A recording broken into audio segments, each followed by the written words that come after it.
All right. Well, first of all, thanks everyone for joining us this morning or today in general, wherever you're tuning in from around the country. We've got a few people located throughout the country today, which is exciting. And just particularly for taking time out. I know it's a particularly busy time of the year as we start to wrap up the financial year. So props to you guys for dedicating 2 hours out of your day today to help build your knowledge and skills around injury data in general. There are lots of familiar names online, but for those that don't know me, my name is Roisin Sweeney and I'm an injury prevention coordinator here at Injury Matters. And today we're going to also be joined by Dr. Lauren Fordington from ECU, who I'm going to hand over to in a few minutes to dive into some of the more technical side of things. And before we get started, I would like to acknowledge the traditional custodians of the land from wherever you are tuning in from today and pay my respects to the elders past, present and emerging from your land. For me, this is the Whadjuk Noongar people. And let's all take the chance now, maybe to jump into the chat box. It's also a good chance for us to figure out the technical side of Zoom for those that aren't so familiar with it, and just acknowledge the traditional custodians of the land from wherever you are tuning in from today. And hopefully, given that over the last couple of years, we have had to socially distance quite a bit. So I'm sure we are super familiar with Zoom and other platforms at this period of time. But just to quickly touch base on a couple of key features that we're going to be using across the next 2 hours. Everyone should be muted at the moment, but if throughout the morning you do want to jump in and ask some questions, please do unmute yourself or raise your hand, and we'll be sure to answer your questions along the way or pop them in the chat box if you're more comfortable using that format. But while Lauren and myself are speaking, if you could keep yourself muted, that's really helpful. We want to keep today as interactive as possible, as I said, so please don't be shy. Please do jump in throughout the morning. We are pretty chill kind of people, so please keep the conversation going. It keeps it interesting for everyone else as well. If there is more than one of you joining in this morning, that's great. We do want to share the knowledge as wide as possible, but if you could just jump in the chat box and just let us know, we'd really appreciate it, just to know how many people are joining us, and we'll help with some of the breakout activities a bit later on as well. So within the chat box, you would be able to send us a private message, so you can shoot that through to myself, or Joe, our Injury Matters colleague, is also online as well this morning to help out with some of the tech side of things. On the tech side of things as well, if you do have any issues throughout this morning, please do pop them in the chat box and we'll do our best to help you out. Obviously we're distance, but we'll do our best to problem solve any of those things that may pop up. And just finally, we will have a survey at the end of the presentation this morning. It will only take a couple of minutes, so please do take a few minutes to complete that when it does pop up at the end, but we will do a reminder of that later on as well. And I'm sure there's going to be lots of information, so we will circulate the slides at the end of today. So don't be too cautious about taking too many notes. We'll make sure everyone's got those and some other resources after the presentation's finished. And for those that also weren't able to join us live today, that's also great for them to have access to that too. So what are we going to talk about over the next 2 hours? I know some of you did register a long time ago, so thank you for that. Just a quick overview, I guess, in terms of what we're going to cover. I'm going to start by setting the scene a little bit, just to give you a brief overview of injury in WA.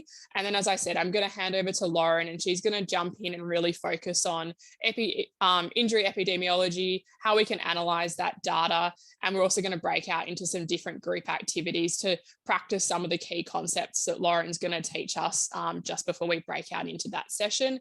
And we're also going to give an overview of the number of different avenues we have here in WA to access injury data, obviously acknowledging that injury is such a broad topic and we do need to potentially access multiple different sources to get this more refined overview of injury across the whole state.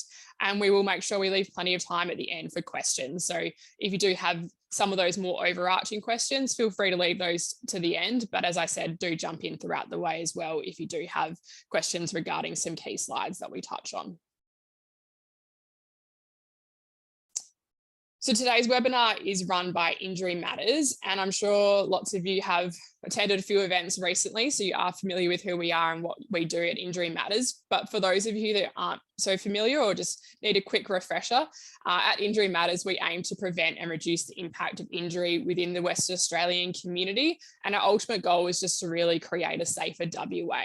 And there's lots of different ways that we do this, mainly by providing advocacy activities and education towards injury prevention initiatives across the state, as well as providing support for those who have been impacted by an injury event. So more that recovery scale of the prevention spectrum. But in particular, if we take a step down a bit further, today's workshop is brought to you through our No Injury program, thanks to the support of the WA Department of Health and in partnership with ECU. So No Injury, we're a statewide program which really aims to enhance the capacity of the injury prevention and safety promotion sector and the practitioners that work within this sector to support them in any way we can to deliver quality injury prevention activities across the state. So to enable us to do this and to provide the best support possible, we run a number of different training events throughout the year. We have a suite of resources available to support people in going out and implementing their activities. And we run a range of different networking opportunities, either virtual or in person, to really support the sector to engage and collaborate with each other and to learn from each other to go out and deliver the best activities possible. And everyone joining in today does come from different backgrounds, and that's great because data is such an encompassing topic across so many different roles, but collectively we are the said sector that we're talking about in terms of WA's injury prevention sector. So please do jump onto the website and have a look around and see how you can get involved in some more activities we've got coming up, particularly as we move into this next financial year. All right, so that's a bit of the housekeeping stuff done. Just to make sure we are all on the same page when we are referring to injury as a term. At Injury Matters, when we do use the word injury, we talk about it in terms of the physical or mental harm that happens to a person that's resulting from either an intentional or an unintentional contact, whether that be with an object, a substance, or another person. And flowing on from this, naturally, injury prevention, the actions that we can take to reduce this harm from recurring in the first place, and the recovery is the other end of the spectrum, as I said, and really focusing on improving an individual's well-being after an injury event has occurred. And Lauren's going to jump into this in a bit more detail, but that's just a super high-level overview. And when we are talking about prevention, there's lots of different ways that we can tackle this to make sure that it's as beneficial to the community as possible. But the public health approach to injury prevention does just provide a really valuable framework to support us in working through this process, in developing and implementing an intervention that can support the prevention of injuries from occurring. And as you can see on the slide here, for those who aren't as familiar, the approach does consist of 5 core stages. And today we're really going to be focusing on improving our skills so that we can go out and confidently complete that first stage of the approach, which is surveillance. So within this first stage, surveillance is really just about how we can understand and I guess really unpack the issue that an intervention is aiming to address. So that we can then flow on from that and make sure that we are building the intervention the best way possible. And I'm not going to touch on this in any more detail because it can be quite a complex approach as you do start to go into in a bit more detail, but our website does include a range of information about each of these steps. So please do jump online and check that out after the workshop because you will be more confident to go out and complete the surveillance stage of your project. Now on the slide here, I've just popped up some quick stats about injury in WA, and I'm hopeful and I'm pretty confident that I am preaching to the converted to some degree, because if you're not aware, injury is a leading cause of burden here in WA. So if we were to go out and really try and reinforce the significant impact that it does have on our community, and if we were just to generally survey the incidents of injury in the community, we would start by collating some of these high level incident numbers that are on your screen at the moment. And these numbers are massive and they're really helpful to set the scene and to give us that overarching view and understanding of how injury potentially compares to some other burden of disease within the community. But as I just said, in terms of surveillance, if we are really wanting to go out and deliver an intervention that's informed by data and informed by the community's needs and tailored to suit the target audience's need. We need to deep dive into this data a lot more because this overview is not going to help us out with that side of things. So that's what Lauren's really going to teach us in the coming slides, just to give us that confidence to go out and do that micro level analysis of data within whichever data set or within whether topic or community or risk factor that you're trying to address by your intervention. I've just got a bit of a caveat here. This morning is really about how we can make the most out of data and how we can use it in our best way possible to help inform our work. But I do want to flag that data is never going to give us the perfect picture of the impact of injury in WA. There's lots of reasons why this is the case. One being that in WA, we don't have publicly available data relating to injuries that are presenting to primary care facilities or injuries that are being treated outside of the healthcare system. But what we do have is data relating to emergency department attendances, hospitalizations, fatalities, and collectively these can really help us to give an insight into the prevalence of injury in WA. So we have to capitalize on those data sources that we do have available to us. And the second thing that I just wanted to flag is injury has a massive ripple effect on the community. And as you can see on the slide at the moment, one injury event and one simple incident can have a massive carry-on effect to the individual themselves, but also their family, their support system, their workforce, the community that they operate in, then the wider health system as a whole. So it's important that we consider the impact of an injury event beyond the figure that the data does present, because this is never going to give us an understanding of the true impact of injury. And sometimes when we do start to deep dive into the data, we can just see it as a figure on a page, but there is a life and there is a person behind the figures that we are talking about today. So we have to be conscious of that and the impact that that does have on us collectively as a society and a community here in WA. All right, so a few caveats out of the way. I do love data. Data is a massive part of my role. I'm not underselling its value at all, but just let's keep that in the back of our minds. But Lauren is now going to do the opposite and really sell for us the value that data can bring into our work and our projects. So to continue the discussion, I'm now going to hand over to Lauren. So Dr. Lauren Fordington is a Senior Research Fellow in Injury Epidemiology and Sports Safety at ECU's School of Medical and Health Sciences. Lauren uses data and the epidemiological approach to understand injury at a population level using the rich information available to existing health data collections within her research. Dr. Fordington's research aims to support active Australians to participate safely in sport, work, and everyday activity. So thanks, Lauren. And if you're all good to share your screen, I will hand it over to you. Beautiful, you're all good. And I'm unmuted. Thank you so much, Roisin. That was a lovely introduction. And I really want to emphasize that element that, yes, data is really powerful and it's how we sell who we are and what we are, but we don't have the answers to everything. And keeping that in mind, that person that is our case. So when we're talking about population level data, it can miss the individual, and I think all of our work is driven by the individual.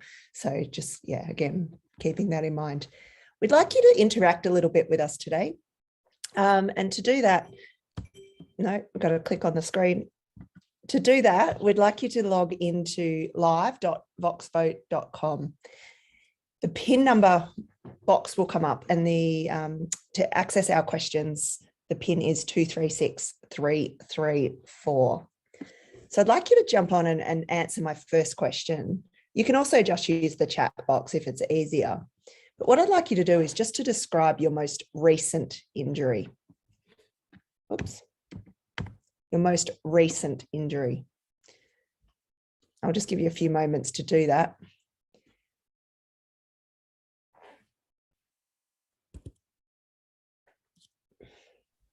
It's also in the chat box if people want to jump in. Excellent, yeah. I'm not going to give you any more advice or words on what that means. I just want you, in your words, to describe your most recent injury.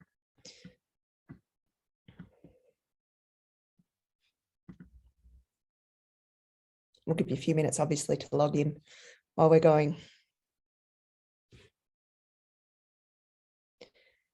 while you're accessing that site or chatting about your most recent injuries, just to emphasize, surveillance is the ongoing, routine and consistent collection of information, but also the reporting of that information.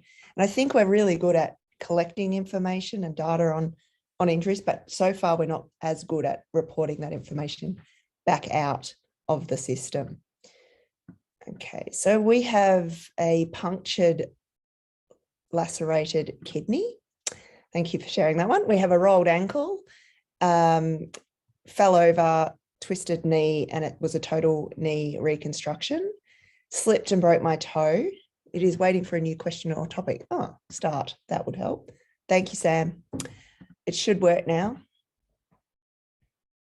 I think.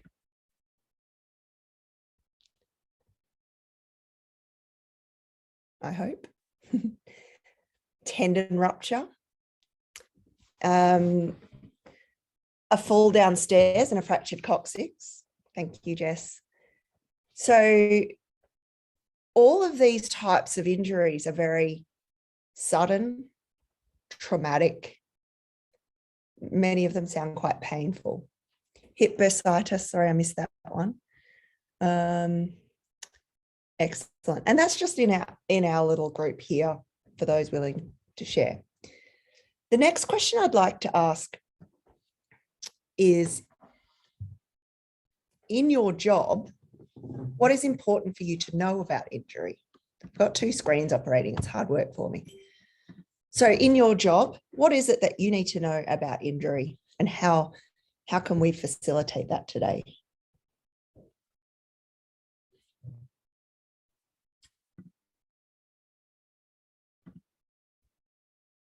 I think I have to press start again. There you go.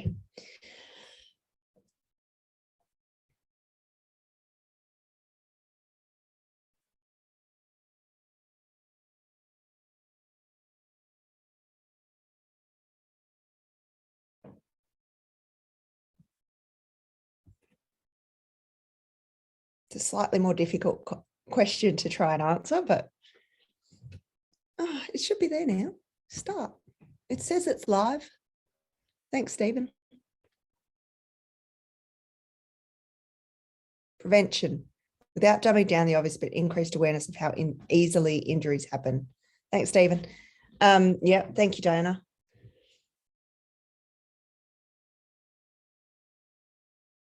The data, potential causes and outcomes.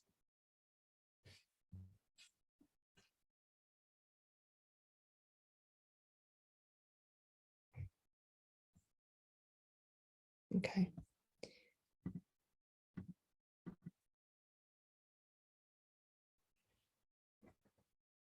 So in the online, we have the cause, the deterioration, the groups that are impacted, everything. Can't think we'll cover everything, but some really good answers. And I think this is where I want us to start. So what is it that we need to know? And for me, what we need to know is what an injury actually is. So that's where we're going to be starting with today. If I can get my slides back up. So why is it important? As Roisin mentioned, injuries are preventable. We all know that. Injuries and the events leading up to them are not random.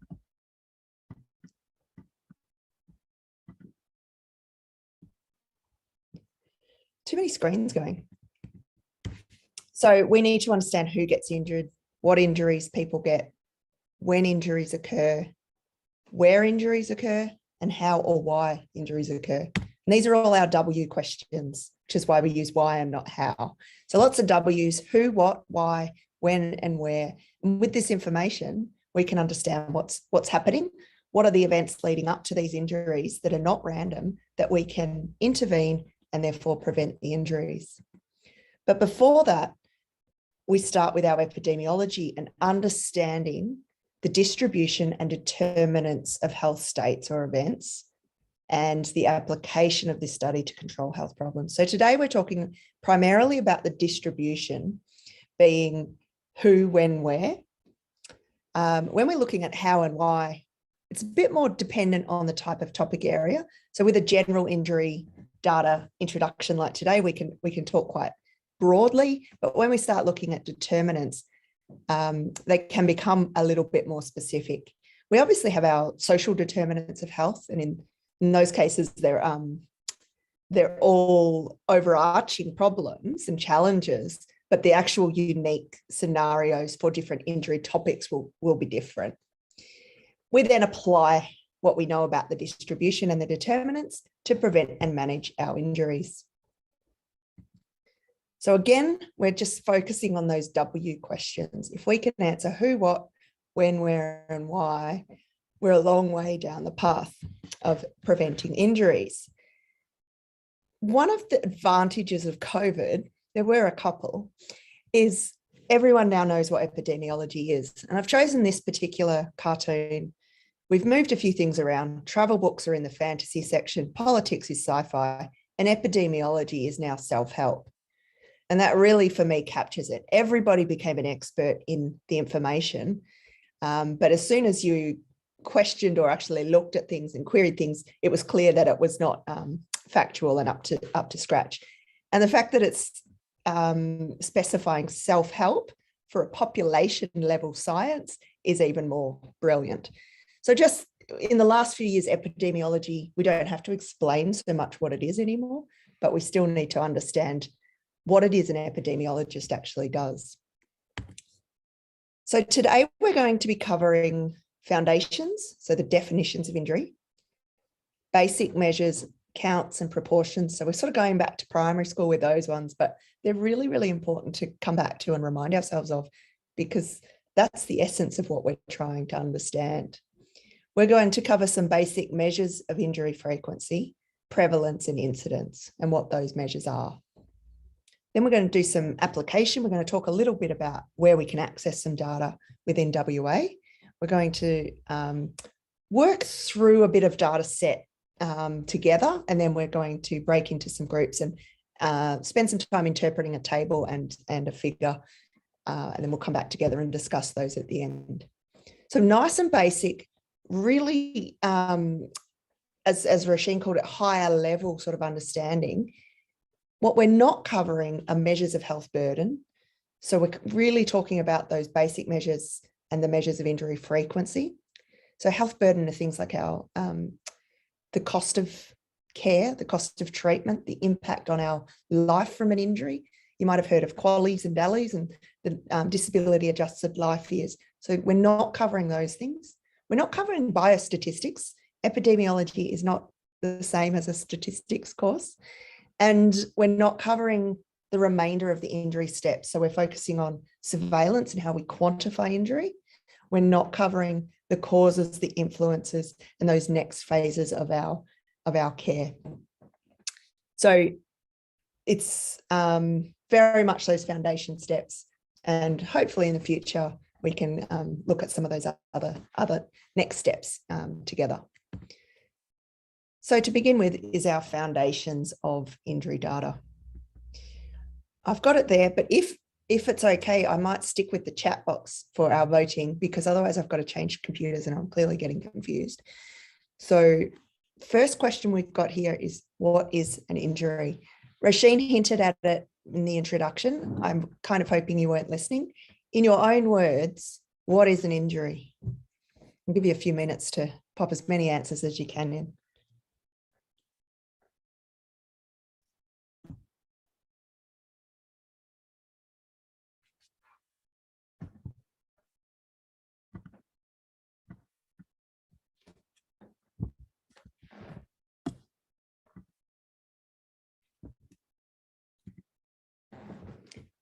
Okay, here we go. So physical damage to some part of the body, damage, physical, mental, emotional damage, an unexpected event resulting in a change to health or well-being.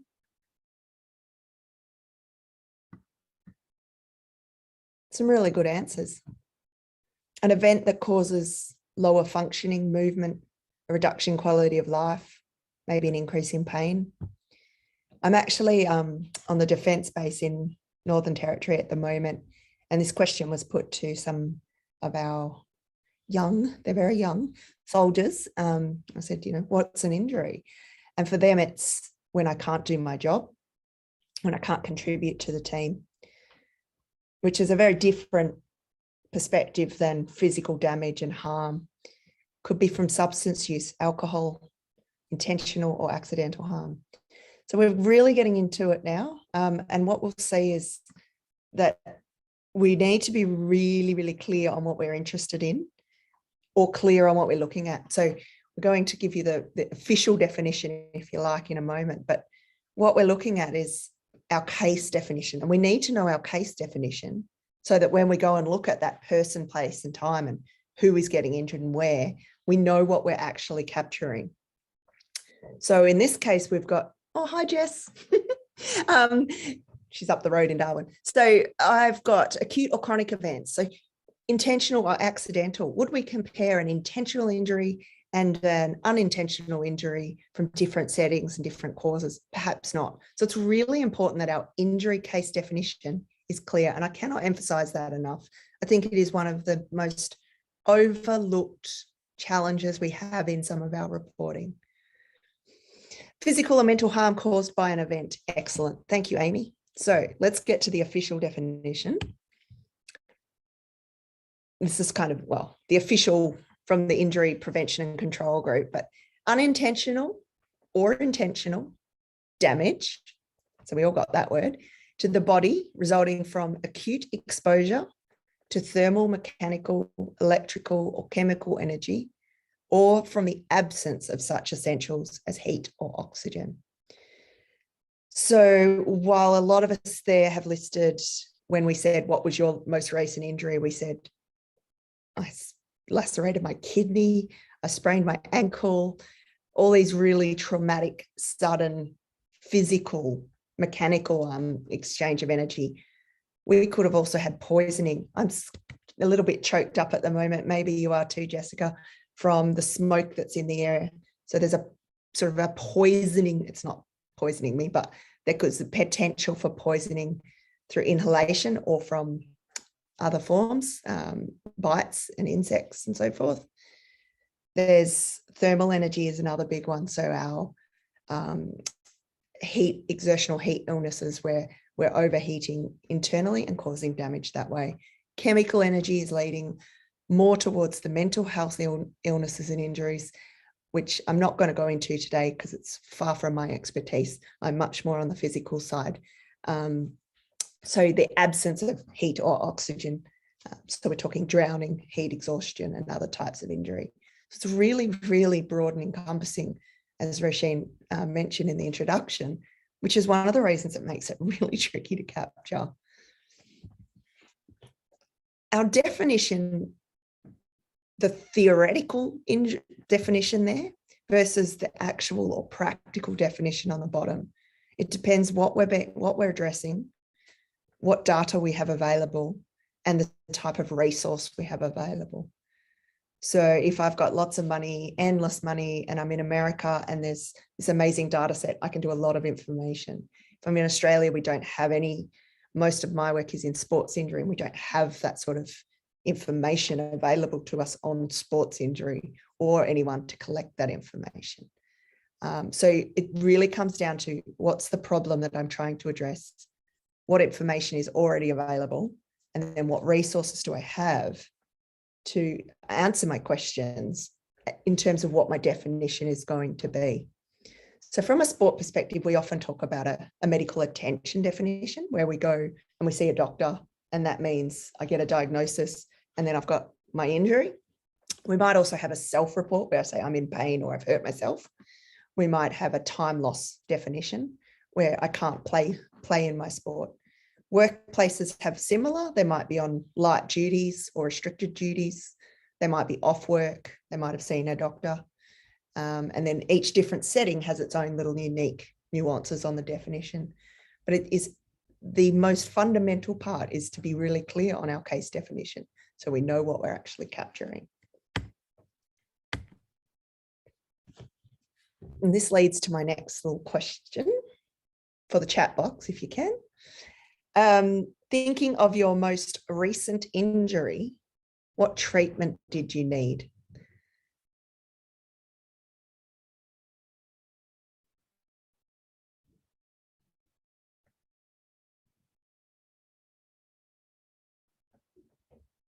Holistic treatment, rest, physio, pain relief, 2 of you in a row, surgery, physio, rehab, rest, chiropractic, rest. So would those injuries be picked up if I was interested in understanding injuries to the sample of injury prevention interested people? Would I capture those in most of the data sets I have? No. And this is one of the biggest challenges for us, is that a lot of injuries don't need treatment. Doesn't mean they're not important, doesn't mean they don't contribute, doesn't mean they're not impacting you. But at a population level, or if we're trying to understand more about something, we have to be aware that we often miss all of the picture. The way we sort of depict this is with our injury pyramid. So at the top of the pyramid is an injury death. These will be more severe, obviously, and less frequent, thankfully. But other types of things at the top of the pyramid are surgery, being admitted to hospital, having an ongoing length of time off work or unable to do what you need to be able to do. And down the bottom, we have our more frequent cases, but they tend to be less severe. So we don't need treatment. We might go to our doctor or the pharmacist. We may need to go to the emergency department. Somewhere in there will be insurance claim because I had to have some time off work, those types of things. So it's really a balance between how much information I need versus what information is already available. Just trying to get my pointer. Sorry, it's not going to work. So we can then decide based on what information or what problem we're looking at, which level of the pyramid is going to provide what we need. Those at the top we know quite a bit about because they're the ones we tend to have records on. We keep some records on death, and particularly for injury death, because unexpected deaths, which are our injuries, will tend to go and be reported to a coroner. The coroner might not do a big investigation, but they'll at least have the record that there was an unintentional death from an injury or an external cause. The limitations there are things like falls in older people. We're not going to capture all of them. They fall, they'll be in hospital, but we won't capture them as a death necessarily because it will be complications of that fall that ultimately lead to the fatality. And so we have to weigh up what we're looking at and what's available. We have our coroner records. Then for our surgery, we'll often have a surgical registry. So they might keep track of what parts they've used and who they've operated on, often looking at the long-term outcomes of that follow-up. We have our hospital stay, so our admissions data. We'll talk a little bit about that because it's one of the most readily available sources for us. But as we said, not all injuries require going to hospital, and going to hospital can depend on who we are and who we have around us. So if you're a younger child, you might be able to stay at home through a broken leg. If you're an older person who doesn't have someone at home with them, you might need to stay in hospital. So some of the decisions around an admission for an injury are dependent on your context. Emergency department visits are great, but imagine working in an emergency department and trying to keep track of your records and doing everything else. We don't always have the most reliable data. We get our external cause and they say, yep, they've broken their leg, but the next parts of the details are not important for the emergency doctor. They need to know what they're going to do and how they're going to manage you and ultimately get you out the door. They're not there and designed to be understanding what happened for prevention purposes. So our administrative data is fabulous, but it's not one solution for everything.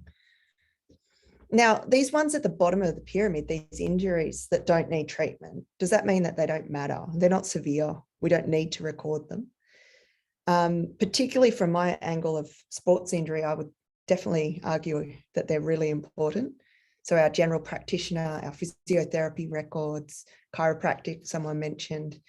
If I'm repeatedly spraining my ankle, I don't need treatment higher up the pyramid, but I'm getting that cumulative trauma.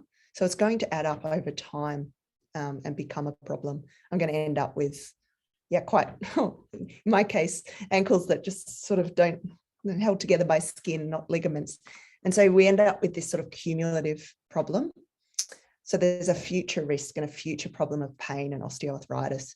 At the moment, we don't capture that in our health records. It's something we would definitely like to do. And what about with a different injury I had as an example, falls. So you can imagine someone having a fall or not injuring themselves necessarily, but having that fall, and then you've got your reduced confidence. You haven't needed to go to hospital, but your confidence has really been reduced. And so it's those, they're not severe, and you're saying, well, we didn't capture them because they don't matter, but actually they're having a big impact on people's lives. So we need to take into account, again, adjust according to the problems that we are looking at. Are there any questions so far on the pyramid? Just thought I'd take a little bit of a pause, and then we're going to shift into some of our basic measures on how we quantify injury.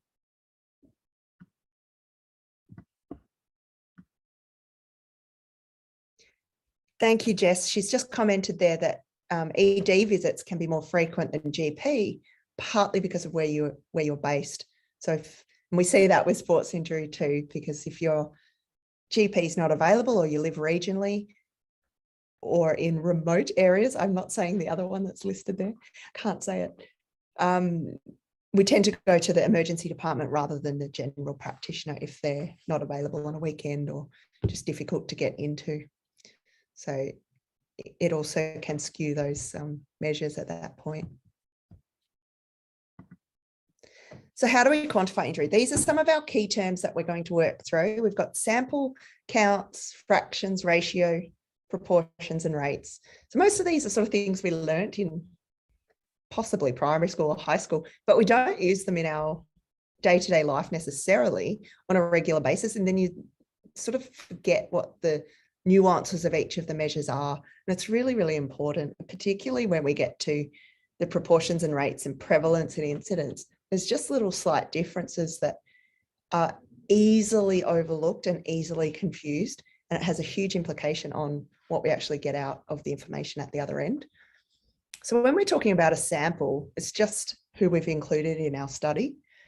Generally, other than the census in Australia, we can't include everybody in our population. So we take a sample and understand, right? We're going to look at everyone in one region of Perth. Everyone north of the river is going to be included in our sample. And then we're going to assume that that's relevant for everyone else. So that's where we start having to think about bias and who's in our sample. But we'll talk about that a little bit later. It's just important to know that sometimes we're using a sample and sometimes we're using like a hospital admissions is just hospital admissions. It's the population that has attended. So samples are when we're doing a particular study and populations are when we have an administrative data set. Counts are just our number, so our number of injuries. Fractions, just reminding you there's a numerator and a denominator. The numerator is up and the D for denominator is down.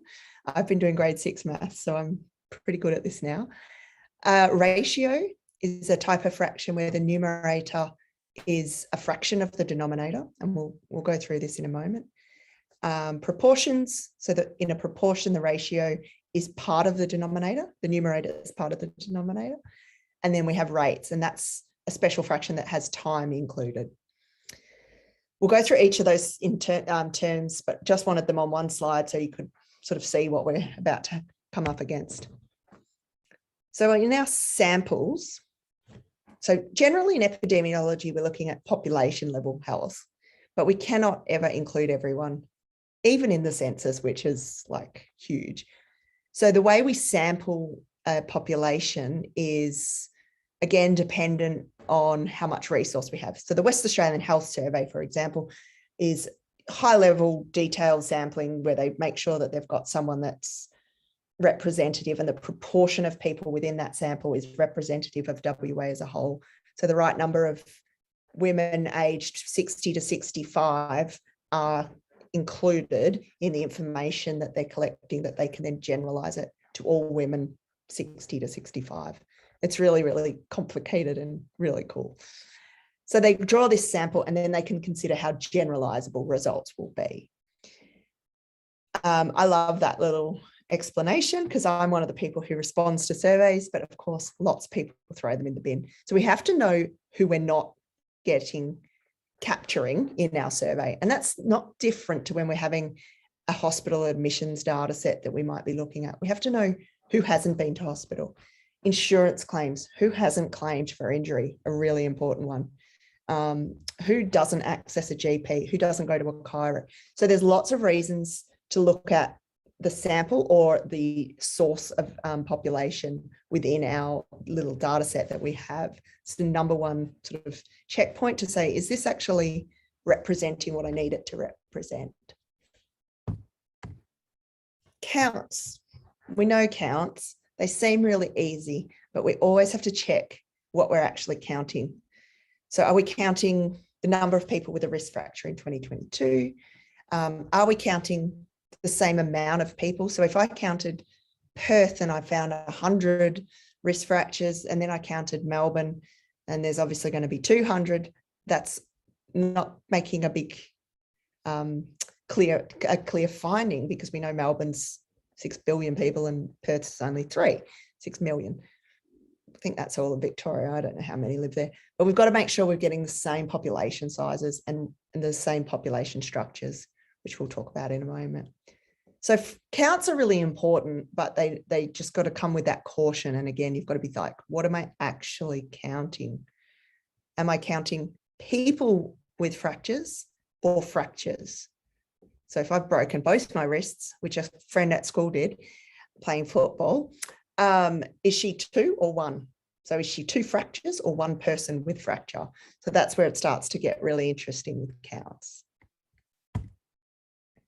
Ratio, we might have a sample with 1,000 people, and within that 600 are injured and 400 are not injured. So our ratio becomes 600 to 400, or it might be how many men are in our group today versus women, 3 to 2, or there might be 20 and 10, or how many people are in Western Australia and how many people are not in Western Australia. It just means that with a ratio, the number at the top and the bottom will add up to the total. So our numbers are 1 total.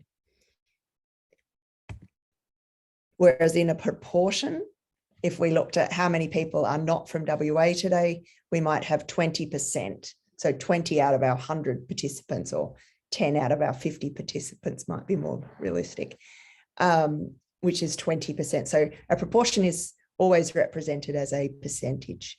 And it's just saying that the numerator is part of the denominator. So it's in both the top number and the bottom number. I think you're pretty familiar with those first lot. Then we get to the good stuff. Prevalence. So prevalence is a term we throw around quite a lot, prevalence and incidence. Prevalence is essentially, in this case, proportion of injuries in a population. It could be the proportion of whatever health interest we're looking at, the proportion of people who are obese, the proportion of people who smoke. In this case, proportion of injuries. Now, with prevalence, the most important part of that statement is existing cases. So right now in our group, how many people have an injury? So we might do a poll, or not a poll, but just let me know yes or no if you have an injury today. I would hope that most of us are a no, but you're allowed to. No. So, yep, thank you, Kit. Thank you, Derek. I hope that's not too bad. So we've got there 2, 3 out of 8, 3 out of 8. Oh, 4 out of 9. 4 out of, I'm lost count now.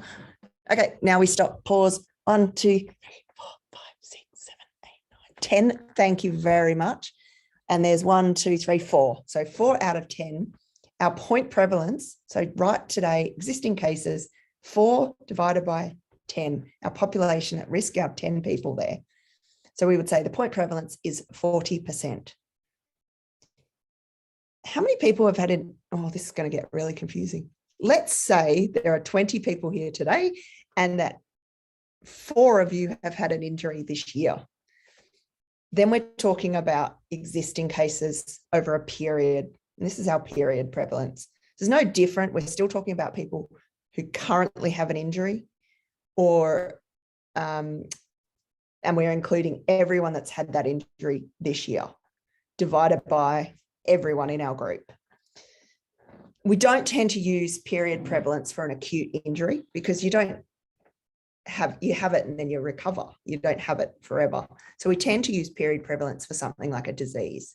And I often separate those as saying period prevalence or prevalence is used for things like osteoarthritis. So we live with osteoarthritis. We have it for the rest of our lives. We live with poor mental health or mental health illnesses that are impacting us. We might have asthma. So what's the prevalence of people with asthma? Rather than using an acute trauma, because it becomes difficult to measure because I only have that sprained ankle impacting me for 3 to 6 weeks, for example. So prevalence is for ongoing conditions that we live with, things that are existing for a longer period of time.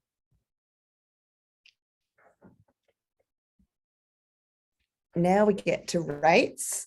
So this is where we're going to start talking about incidence, the other measure that you've heard of and probably use a lot.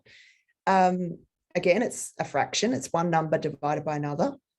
But in this case, we're using time in the bottom part. The denominator includes time. So we know about speed being distance over time. So kilometers per hour is a type of rate, driving fast rate.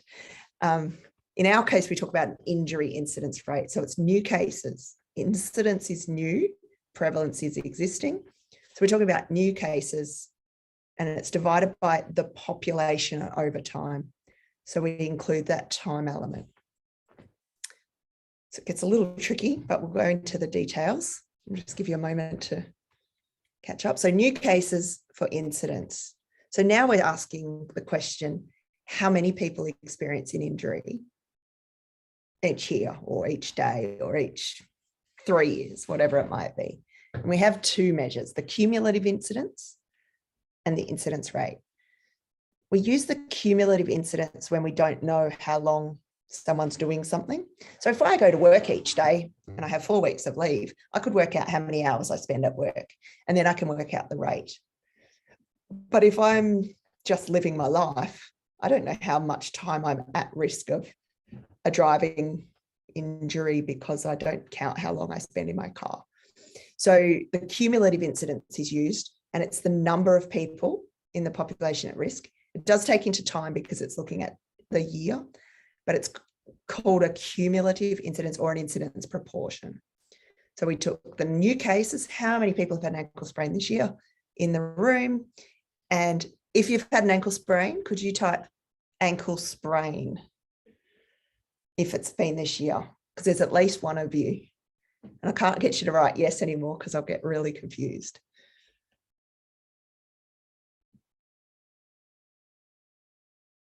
I know one person did. Has there been 2 by any chance?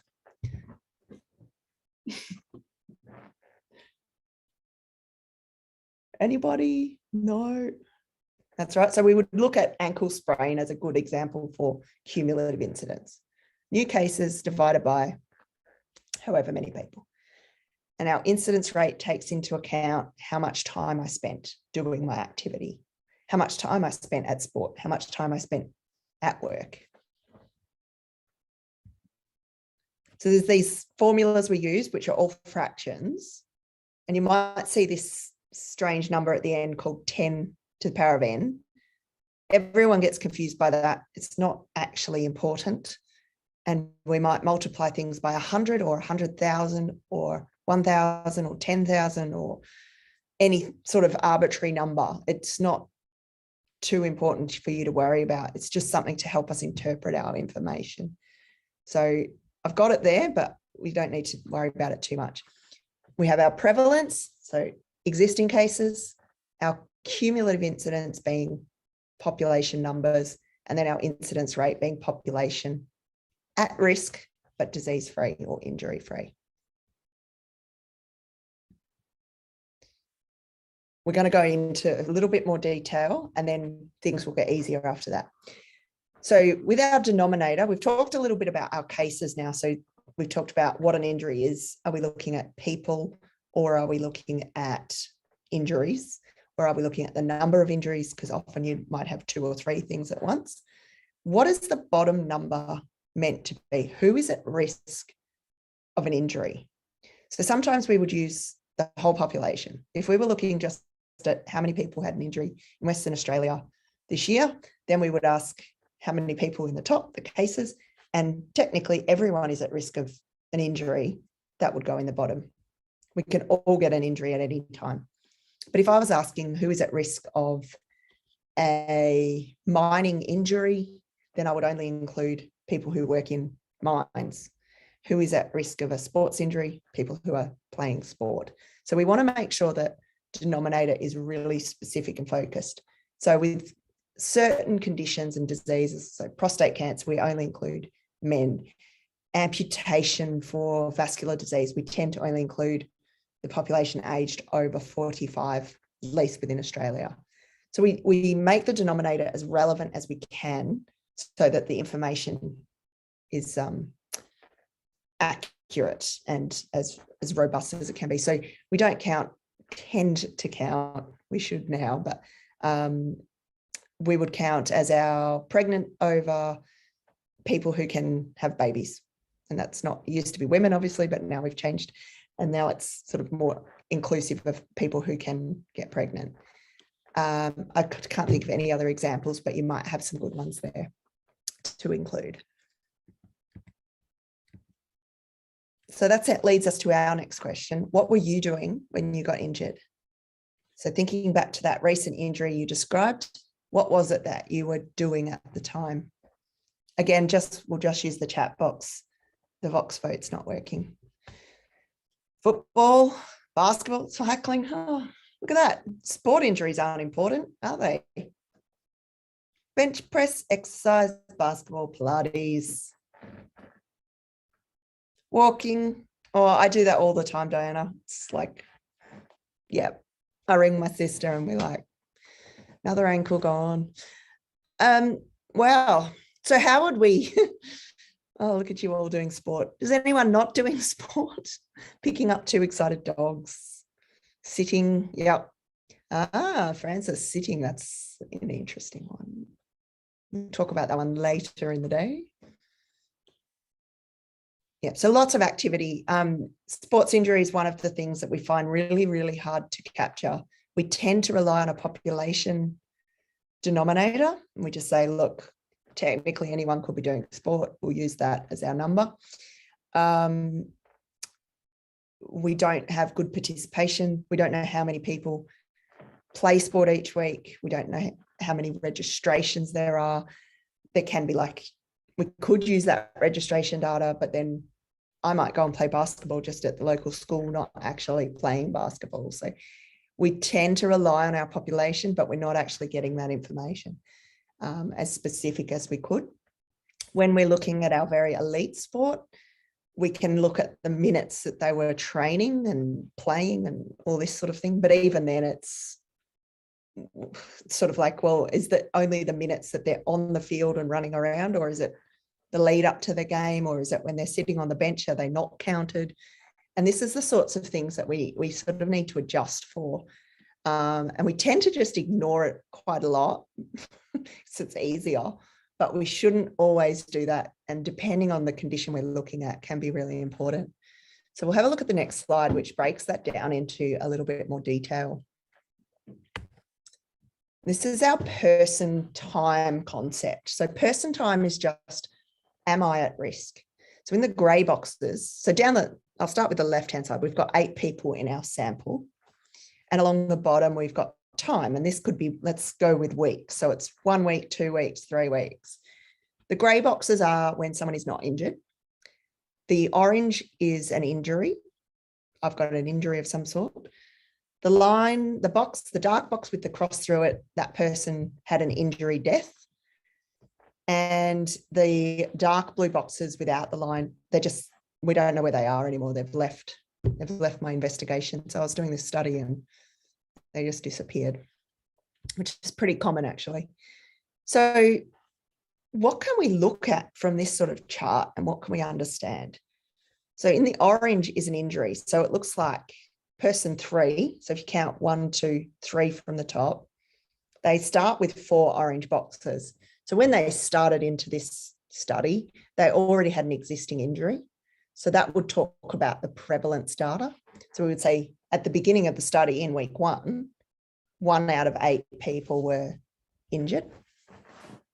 And then they had an injury for 4 weeks and then they recovered. So they only had 1 injury, but it contributed to 4 weeks of time out. The next person there, I can't actually access my pointy.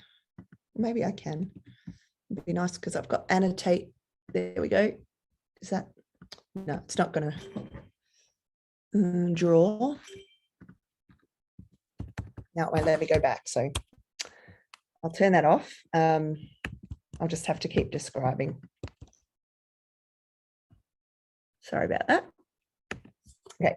So then we have our 4th person from the top, 2 grey boxes, and then 4 orange boxes. That person got an injury during our study, so they become a new case. They only had 1 injury, so they're just a counting of 1.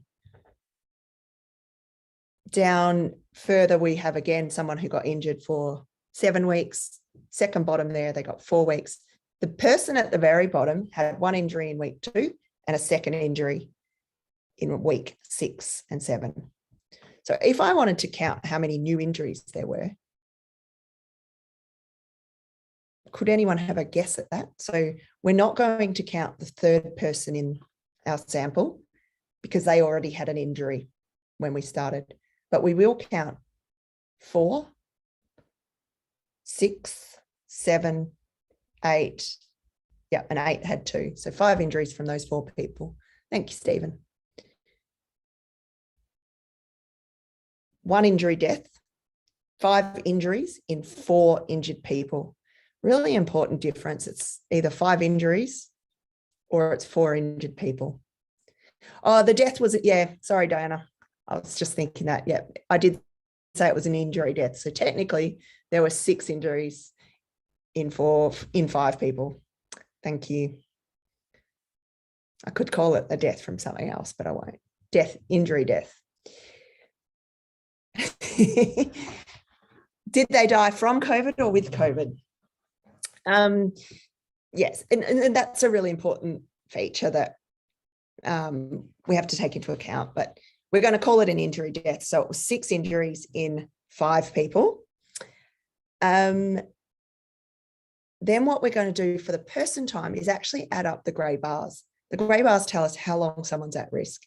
You're not, in this case, and this is where it gets tricky. So we're not counting being at risk of injury if we're already injured.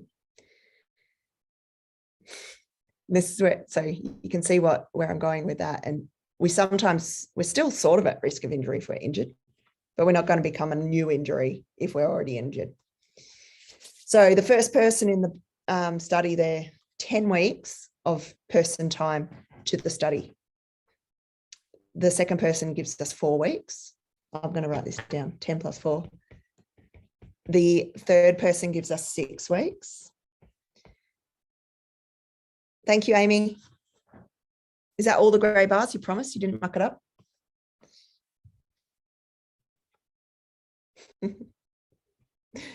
Well, there's 2 44s, so that's good. So it's 44 person weeks at risk, which just sounds really, really weird. We would then take our new injuries and say there's 5 new injuries. 1, 2, 3, 4, 5, 6 new injuries over 44 weeks of risk. So 6 divided by 44 and whatever that equals, which I didn't do before because someone there will. Okay, so that's simply what our person time is. It's the time at risk. But if we're somebody who's got something like an infectious disease that comes and goes, like a cold or a flu. If you're something like an injury, it comes and goes, you're including time and not including time. With our injury data, we don't tend to take denominator time out when we're injured. We should. It does impact some ways, but also if I've got a broken arm, I'm still at risk of a broken leg. So it's a really tricky little decision to make, and it comes back to what we're looking at and what we're studying and how important it is. If we're looking across a whole population over a year, a few weeks here and there doesn't actually make a difference in our overall. But if we're looking at a small study of 8 people, it can make a really important difference. We would have 80 weeks at risk if we included everyone for the whole time versus 44 weeks. So it makes quite a difference. Denominators matter. I have a short animation to show you, and there's no sound with this one. I just want you to watch, and I might play it through a couple of times. It's just really, really simple understanding of why denominators matter so much.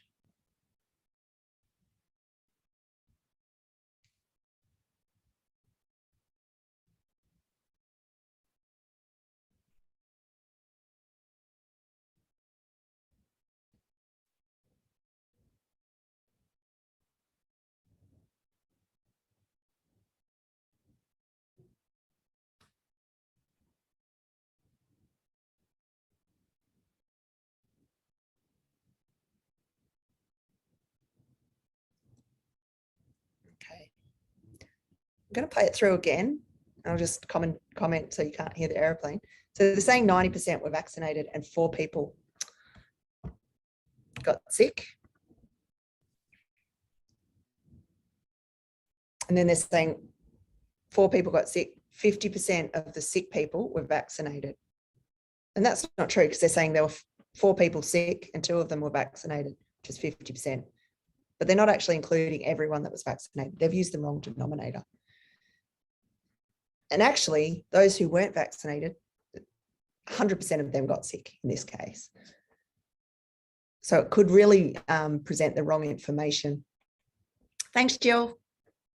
We could really end up presenting the wrong information if we weren't careful. And this has implications for how we put our denominator when we're looking at data. So in Australia, we tend, looking on the left there, we have 2021, our population structure. The blue bars, it's a bit generic, isn't it? The blue bars are male, and the red bars, they're not pink, they're red, are females. So we have a population of almost 26 million people in Australia. Down the bottom of the chart is our age group of 0 to 4. They're moving up, we get older. So it's 0 to 4 years, 5 to 9 years, 10 to 14 years. At the very top of the chart is 100 plus years. So not very many people living 100 plus. And what the chart's showing is the proportion of males and females that are in each of those age groups. So in 2021, we have the largest proportion being 30 to 39-year-olds in Australia, and 3.4% of 0 to 4-year-old males. For 0 to 4-year-old males, there are 3.4% of the population of that 26 million. So there are slightly more males being born at 3.4% than females at 3.2%. And just, you can look through and see some different interesting statistics. If we look at what Australia looked like in 1950, that's on the right-hand side of the chart. So we had 5.6% of 0 to 4-year-old males. Thanks, Craig. Thanks for your participation too. And then we have 5% females. Lots and lots higher. That's our biggest proportion. And then our next biggest is our 25 to 29-year-olds, about 4%.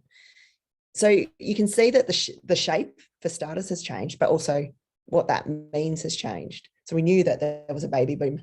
The boomers in 1950, so they're all now moving up. Obviously, some of them don't move up, and the population structure changes. We are not having as many babies.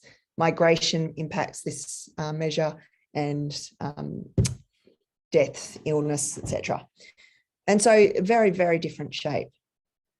Why is that important? Because we need to be able to compare our cases using a denominator that makes sense. And so if I looked at how many deaths from injury are there in 2021 to how many there are in 1950, to start with, there's only 8 million people, so I can't use the count. But if I used the proportion or the rate based on this population, I'm also not going to get the right information, because we know that injury tends to impact younger people, certainly in these days.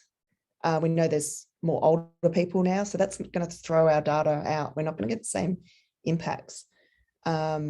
Falls is now an issue in aging, but we're not going to capture that from the 1950 data because we didn't have a lot of people aged over 70-ish. So it's really important that we're looking at the same structured populations. I picked out Japan as an example. So not just comparing in time, but we can actually compare in region. And so looking at the population structure of Japan, we know that's an older population. That's why I chose it, because we know it's aging much quicker than other groups. So down the bottom there, they've got 0 to 4 years at about 1.9% for the boys and 1.8% for females. So not very many, not contributing a very large proportion of the population. But once you get up over 45, and even in the 70 to 74-year-old age group, there's sort of 3 and 4% in that part of the age structure. So falls is going to look a lot different in Japan. We know that suicide looks different in Japan. We know childhood injuries is going to look different, but as a proportion of the population, it might not have the same impact. Counts, of course, will have a huge impact because they've got 126 million people versus our 26 million. But if we actually looked at it as a proportion of children, we might find that Australian has a higher proportion because we have more children in that group. So it sort of impacts the way we interpret our data, which is why we need to understand both our numerator and our denominator and what we're looking at. Just a little bit longer and we'll have a quick break. So in Australia, we standardise our data. So when we're looking at the denominator, we standardise. If we're doing big statistics and it's sort of important, you would not have to standardise as public health practitioners, but you would ask somebody else to do it. So that's why it's important to know this, not how to do it. We tend to standardise against the 2001 population, just arbitrary year. So if I had information from 2021 and 2015, both of those data sets get standardised against 2001. And then we run it. So the information we get can't be applied directly as this is how many there are, but we can compare to each other then. So we would say in 2015, there was a higher chance of this than in 2021. So we can compare to each other, but it's relative then to its own situation. We can't say this is how many, because it becomes a bit of a fake number because it's been moved to adjust to this structure. So we make sure that in 2021, we have changed things around so that 4% of our population are males aged 35 to 39. And it just takes into account those differences and means that we're comparing the same challenges based on age and sex. It's a little bit tricky. I've got a short video to play on that, but what I think I'll do is send it in the chat box so you can watch it in your own time. And in the meantime, we're just going to have a 5-minute break so that we can go to the toilet, get fresh water, whatever you need to do, and ask any questions in the break time if you'd like to. Okay, so we'll just go 5 minutes, which means we're back at, I don't know what time it is now. So 11:15. Thank you. So we're going to flip our focus. 45. Yeah, spot on. Flip our focus a little bit now, everyone, just to focus on how we can access this data that Lauren's talking about so that we have something to actually analyze and use the key terms that we've spoken through. We are going to jump back into some more analysis in a second, but this is just some WA concepts to start off with.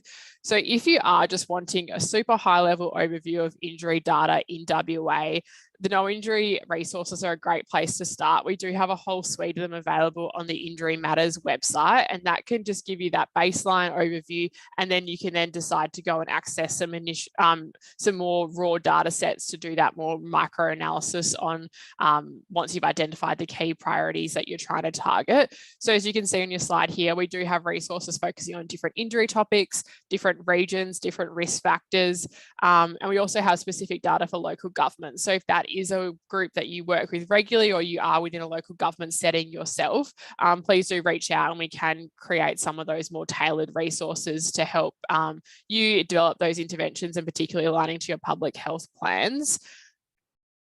I also just want to give a quick shout out to our newest resource that we released last week in collaboration with Department of Health's epidemiology branch. It is using the Australian burden of disease data, but focusing in on injury and within our local context here in WA. As Lauren said, burden of disease analysis is a little bit different to some of the more data sets that we're going to be talking about today, but it does provide that holistic overview relating to some costs and some burden that it does place on the health system and on us as a community. So do jump online and check that one out, and we'll be sure to circulate it as well at the end of today. But basically here in WA, Department of Health are a major player in the epidemiology branch in terms of the data custodians for multiple data sets that we provide that are available and are proving valuable to us in the injury prevention workforce, because they do collect and analyse a number of different population health data sets. And as you can see on your slide at the moment, this includes different types of survey data, burden of disease data that I just touched on, and some population health data as well. So if it's more that raw local data that you're after, Department of Health's Epi branch are a great place to start with, and the team are super helpful over there in helping to work with you to identify what exactly is the data that you're after, because as Lauren said, once you do start having too much data, you can become a bit overwhelmed trying to figure out what's your baseline that you're trying to compare it to, or what's your denominator that you're working with. So they can work with you to understand, okay, what is the data set that you would provide most beneficial to the type of work that you're doing. And then after you've had that initial conversation and completed a data request form, they will provide a quote to make sure that everyone's on the same page. And if you are not working within WA Health or certain WA government agencies, there will be a fee associated with this. So they'll work with you to make sure everyone's on the same page before that data collection process is initiated. And in addition to these more overarching data sets, there's also so much data that sits within different organisations that can help us just to go more into that micro level of injury topic analysis. So I've just popped some of them on the slide at the moment. So naturally, WA Police, their incident management system is really detailed and really key to understanding the crime incidents and the safety element of injury prevention within our community. And their portal is regularly updated. So within this, you'll find different types of data, obviously within and outside the injury scope, but the most prevalent injury topic within that is assault and violence. So they're a great starting point if that's an injury topic that you're working with or interested in moving into in the future. There's also a couple on there around the road safety space. So the Road Safety Commission, their fatalities data is really up to date almost on a weekly basis at the moment, just to keep us understanding of the trends and the impact that that's having on our community. And the Insurance Commission of WA also have lots of data available on a request basis that focuses on mainly on the road safety space, but also on some different compensation claims that happens within the motor vehicle injuries and the costs that are associated with this. And WorkCover, naturally by nature, their data focuses on the workplace and the different injuries that are occurring within this, and they produce regular annual reports for each financial year that unpick some of this data and do that analysis for you. Because as Lauren said, we're not experts. We're not going to be able to do all the analysis ourselves. So some of these key documents are a really nice starting point for us to understand and survey the impact that it's having on the community. And likewise, there's lots of different local organisations such as ourselves and Royal Lifesaving and KidSafe that do data reports quite frequently on the topics that we work in. So drowning, falls prevention and childhood injuries. So also a great starting point if you do want some of that hard work done for yourself. You can then go and follow up with some more sub-analysis as required later on. And unfortunately, some cases, it can be easier to go national to get a better picture of what's happening here locally in WA. So the ARHW and their ABS are a great starting point, and their website has so many different data sets available to download and for you to play with yourself within Excel to do some of that analysis that Lauren's been chatting through. And particularly when we're talking about the population level data, as Lauren said, the census data is a massive data set, and obviously so much work goes into collating that data, and it's just sitting there for us to analyze and use as we see fit. So the 2021 data should be coming out hopefully this month. So keep an eye out for that if that's the type of data that you're interested in, and they'll do obviously rolling releases from this month, depending on what subcategories and subtopics you're interested in, because some of that more population understanding is really key to us going out and implementing our intervention. I am super conscious of time, so I'm not going to go into any of that into more detail, but hopefully that's given you a quick overview of some key starting points that you could go and explore yourselves. And everyone is super helpful, so do ask questions along the way. Everyone knows the data within their organisation the best, so don't be afraid to reach out to them and have those conversations, and they can help point you in the right direction as well. But also reach out to us at Injury Matters, and we're more than happy to start those conversations or point you in the right direction if you're not sure where to start as well. All yours, Lauren. Yep. No, I've switched screens. I realise I know there's a lot to unpack, and I get excited and want you to understand the basics really well, but we also want to cover enough so that you get a bit of a play with some data. So we'll get into that. When you are given sort of a data set, it looks a bit like this. So we often end up with the data sets that Roisin just explained, those summary cases down the bottom. The top one is like what we would have as researchers when we're looking at individual case data. So in an individual cases, we have 1, 2, 3, 4, 5. So for an ID number of some sort, then we'll get information on each person in a row that tells us who they are. So that might be their sex, their age, are they in their own home, have they had a fall in the last 12 months, and what happened, and so forth. And each of that is individualized. We then bring that together and run our incidence rates or our proportions and look at some different factors. Generally, when we get admissions, say hospital admissions data or something from our state system, it will be summarised, and that's for privacy and protection reasons. So, and also it just makes your job a bit easier because it comes sort of ready, prepared. So it looks like the bottom table where we have the number of injuries in males, females, and a total. So it should actually just say sex on that left-hand side. Anyway, we've got mean age, say at 61 years and 63 years, whether they're employed in their own home, did they have a fall in the last month. So it's giving us the information already summarised, and it would come from the table above, but it's just been collated so we can then start reporting on it.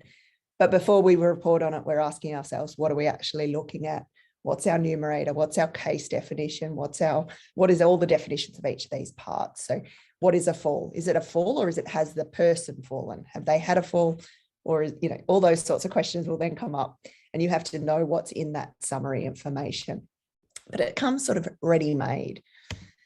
It will come with when you ask for a data set of some sort, it comes with a cover page, and it tells you where the data's been accessed from, and usually has a link, such as in the second paragraph, that takes you to really important information. People tend to ignore that part because it's like, oh, boring, give me the numbers. But you need to know what those interpretations are. That's where you'll find out who's been included, what years are included, if there's any anomalies with the data. Many years ago, the rules around who's an emergency department case and who's an admission changed. And so it switched some of the case numbers overall. So we just need to know those things, because when we go to interpret it, it can have a really important impact on what we're understanding. And so the first thing we're going to look at is how do hospitalisation rates vary between different conditions. So external causes are what give us our injuries. We talked about that with the definition. Within our hospital system, we use that sort of phrasing as it was an external cause. When we have an external cause, we tend to have an activity code and some other information that makes it really valuable for injuries. So we have an example, and we'll send out the PDF that this example came from, so you can have a look through it a little bit, in your own time.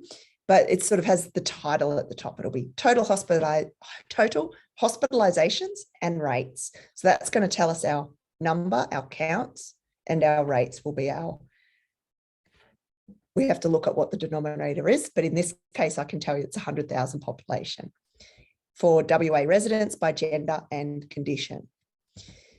So table set up like this. We've got our condition on the left-hand side, different types of external causes. So injuries is the outcome from the external cause. We have our number of cases. ASR is our age standardized rate, and the CI is our confidence interval.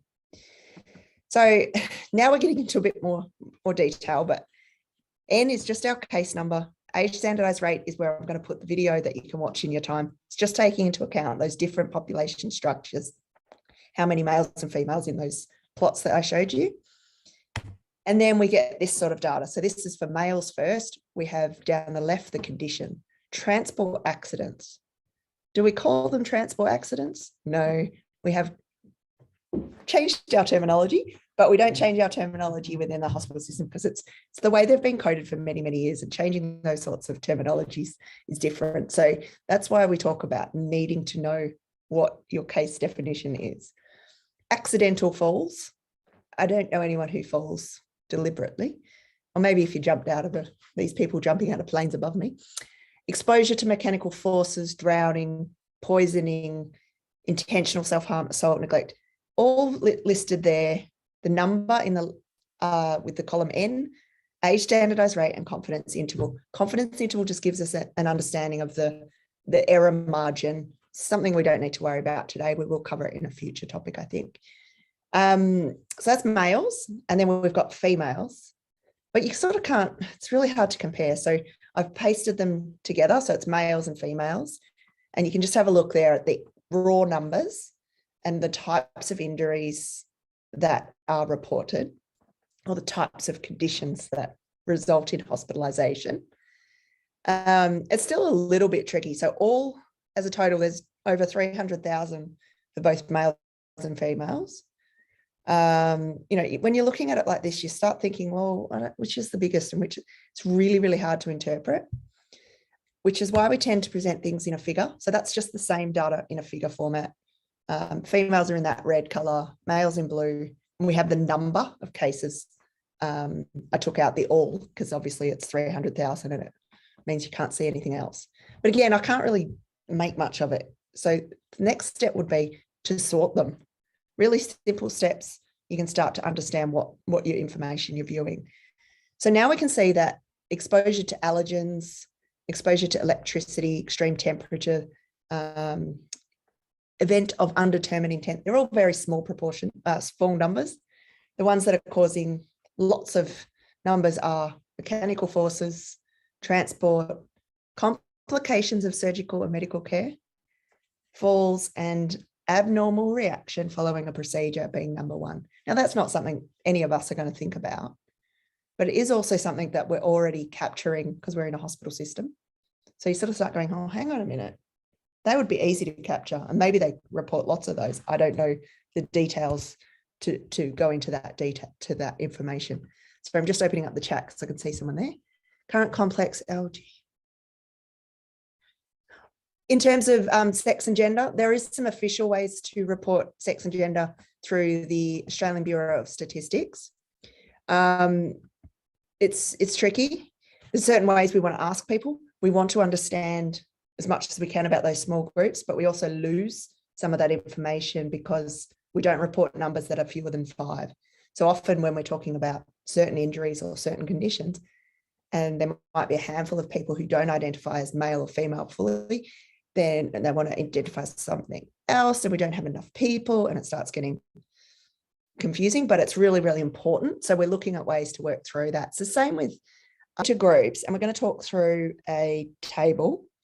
The table comes from Whiskers. So this is the American system that I would love to have in Australia. America obviously has a lot of people, and they run their sampling and they do these technical samplings, and they get information from different hospitals that represent different areas and people and bring it in. And then they've got some understanding of the error margins and so forth about who they probably have missed and underreporting and all these technical things. But what we can do as outsiders, or just anyone, is click in and start looking at what we want to know about different topics. And so I've run a chart already on falls, unintentional falls. So you could do dog bites, poisoning, obviously different sorts of causes of injury in America. Certain specifics. I've got it for male, female, and hospitalized. So only those who were admitted. I've run it from 2015 to 2020. And just for older, 65 plus, that's what we work with in a WA active falls prevention setting. I didn't want to include these standard errors and things because we're trying to keep it clean. And they've presented me with the data by year and sex. So you can actually submit this request. The only downside of this information is it's for America, not for Australia. Not yet. Sometimes you can. You've got poisoning and you've got a self-harm. I'm not sure with the alcohol, drugs for this particular data set, Sam. Sorry. We can have a play with it afterwards. They do have cool things though. Now,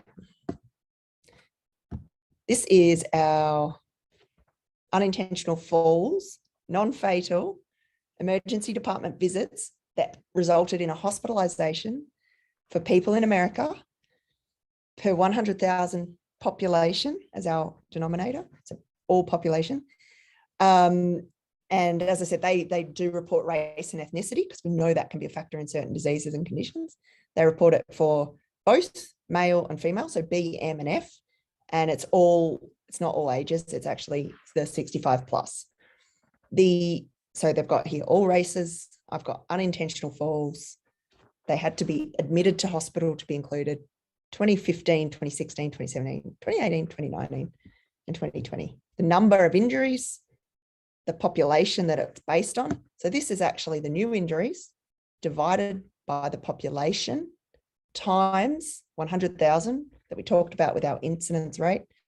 And that gives us a rate of 375.4. We call that the crude rate. That's just those numbers. When they adjust this, like I showed for 2001 or whichever year that they've adjusting for, this number actually reduces down a little bit. So it's saying, well, that's not the true number now. We're going to adjust it down to make it relevant for the population structure. Okay. And so then you can have a look at that. So we're going to put you in little groups and we'll give you just a couple of minutes because we are getting later and later as we go. I think Rasheen's going to cover the groups. What we're doing with the groups, Lauren? And I'll put this picture. Hey? When we're in the groups, what are we discussing?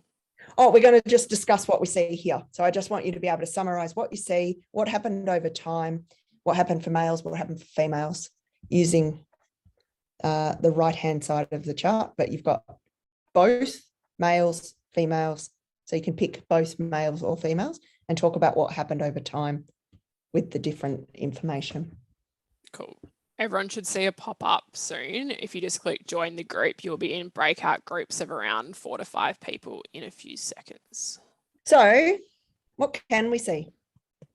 Did anyone want to have a go at explaining what we witness, or what you would do first to understand this a little bit better?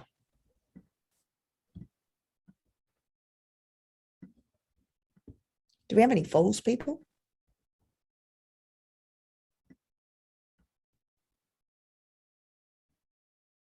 Work out which ones. Right. I'll go to a next bit that I know certain people Stephen's added a comment, Lauren. Ooh. Create a graph. Yes, I would. Thanks, Jessica. The main pattern I noticed was females are higher, at which point they became even. Which rates did you look at there for that, Stephen?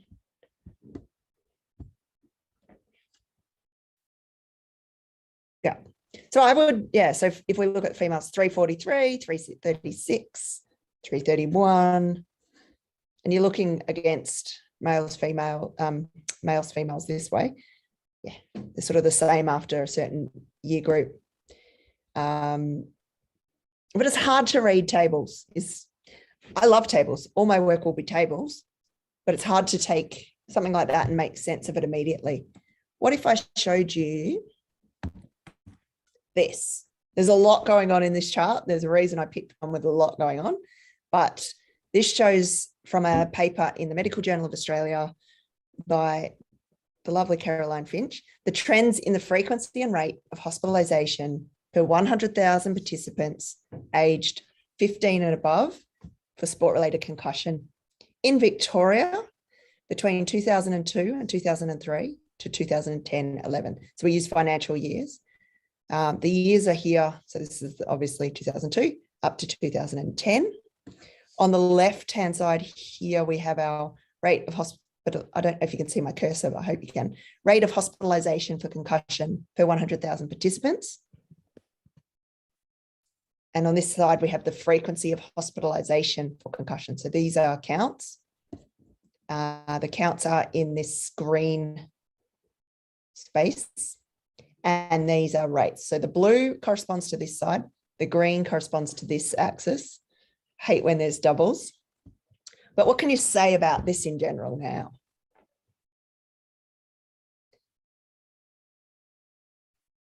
I was going to pick on Ash, but I might pick on Zeb.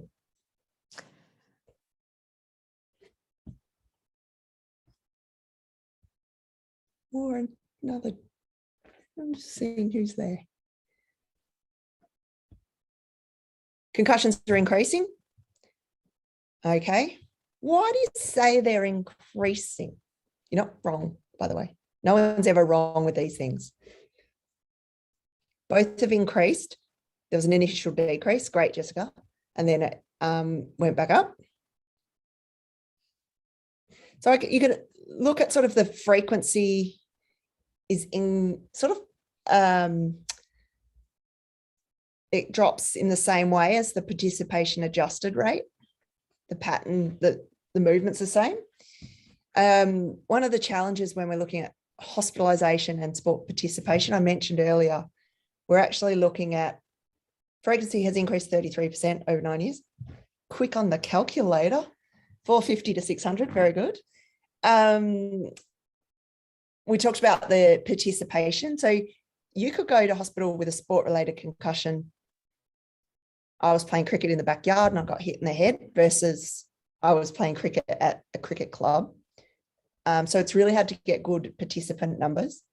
So we do like to have all of the information presented. That's why there's both charts shown. I'm picking up on the case definition. So our case is called sport-related concussion. And the reason I'm saying, has it increased? Yes, the data has increased. Has concussion increased? Probably not. People have a better understanding and they go to hospital. Thank you, Shalea. That's exactly what I'm trying to pick up on. So we're turning up to hospital, but because I have an understanding of sport and the policies and things that go on around sport, I don't actually think concussions have increased. I think more people are presenting to hospital with the sport-related concussion. And so that's where your understanding of your topic area, your case definition, what's actually included here in this picture is so, so important. So I would never and I don't expect each of you to have known that, you work in other parts of injury, but you have to know your data really, really well. There are reasons why this is increasing. That's why I was picking on the other two, because they hopefully know. But we know there are reasons why people are now going to hospital. Sport gets in a lot of trouble because they say, oh, sport's dangerous. Look, concussions are going up. Sport's great because we encourage people to go and be checked before they play sport again, which would explain the trend. Exactly. Health literacy, major focus, 2005. Anything could have been. You're absolutely right.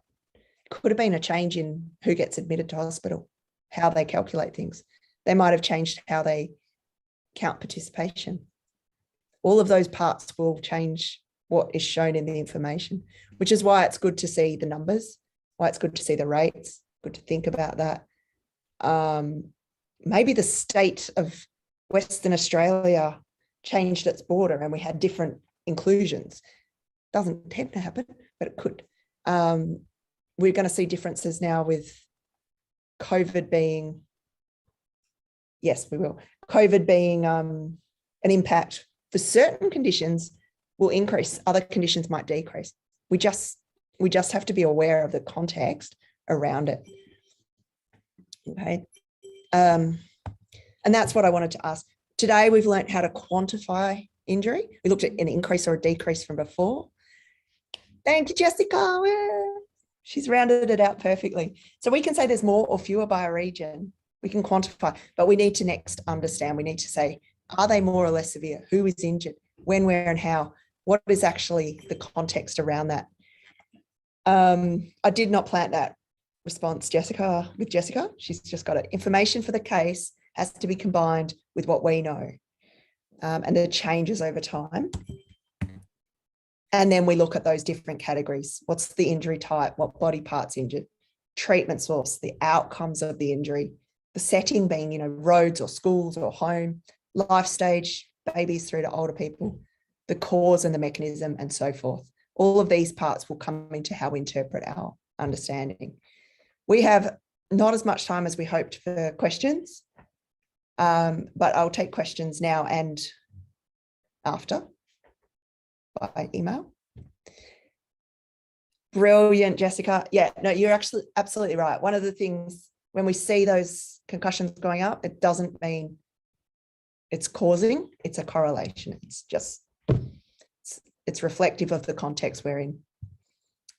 Does anyone have questions for Roisin, myself, or others in the call? Are also welcome to answer.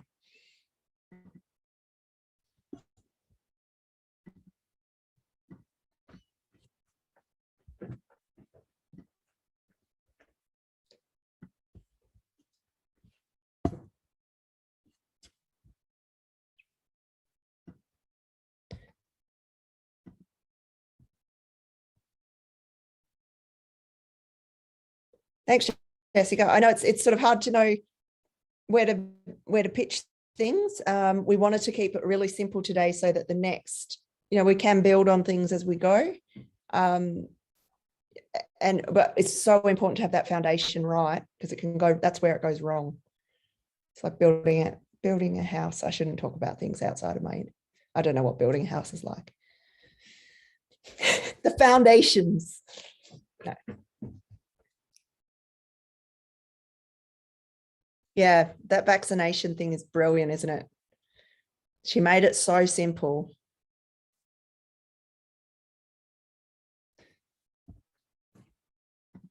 I'll pop all those links to things into our email that we send around, and some links to other data sources. So we have Whiskers in the US, and we also have in Victoria an Atlas where you can access some basic data.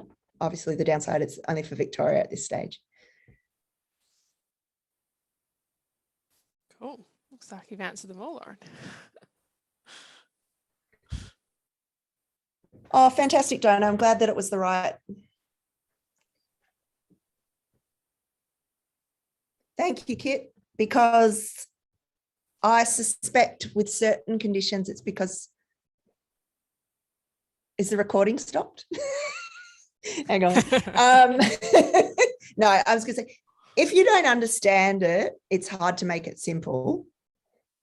And it's taken me a long time to understand it enough to make it, the simple parts, clear for me and then for others and so forth. So I think some of it is not really getting to the basics. And I think we try and complicate things.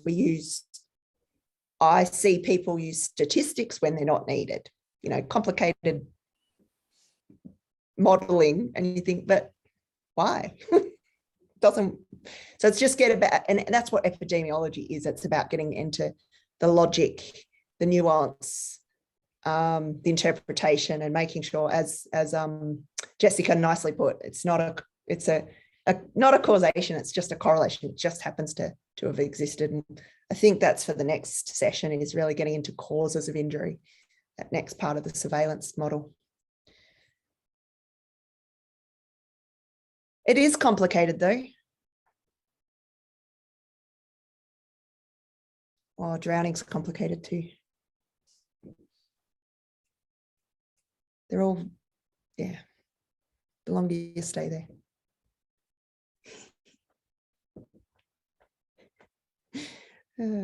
Yes.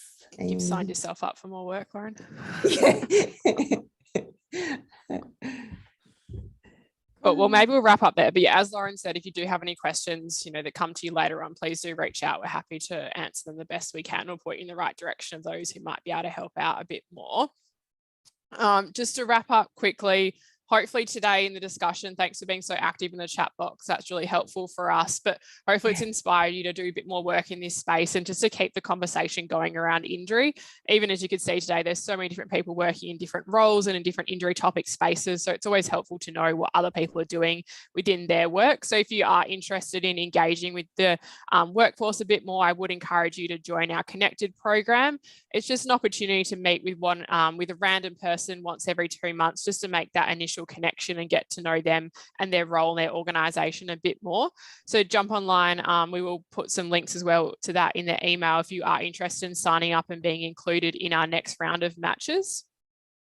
I did mention at the start, we are about to release some new trainings moving into next financial year. So keep an eye out for those in our e-newsletters coming up over the coming months. But we do have one left for this financial year, which is next week around alcohol action planning within the local government setting. So if that does align to your work, please do jump on and register for that one. We still have some spots left to register.